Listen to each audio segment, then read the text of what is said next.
Sinasabi sa kanya ng system na naabot na niya ang antas ng Dushuai realm. Pinakita pa sa system na maari niyang gamitin ang compilation na puntos para puwersahang i-embed ang pinagsama-samang data sa anumang bagay. Binibigyan siya ng 50 pang puntos.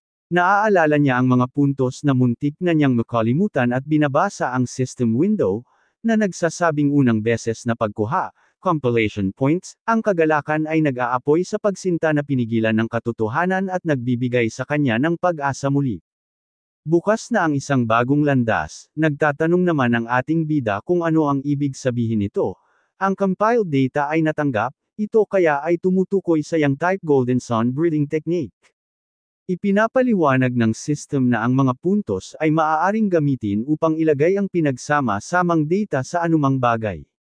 Iniisip niya ang ideya ng paglalagay ng kapangyarihan sa isang bagay at tinitingnan ang kanyang mug sa mesa. Nilapit niya ang kanyang kamay patungo sa mug na may gininto ang kislap ng kapangyarihan. Nagtatanong ang system kung gusto niyang gumamit ng isang puntos para ilagay ang attribute na yang sa mug.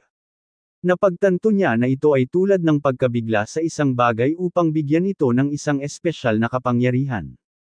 Iniisip ng binata na kung gagawin niya ito sa isang sandata, ito ay magiging kanyang sariling espesyal na bagay para sa pakikipaglaban.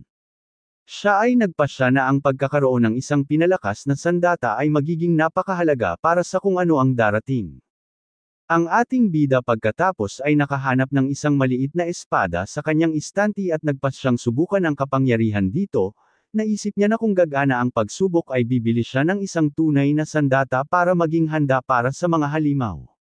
Sa mga oras na iyon sa labas ng kanyang bahay, biglang may kakaibang ingay mula sa ibaba ang nakakuha ng atensyon sa liwanag ng enerhiya na lumalabas sa bintana ng ating bida.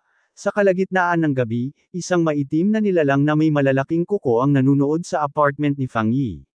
Sa kumikinang na pulang mata, ang kakaibang nilalang ay nagpapakita ng matatalas na ngipin sa dilim.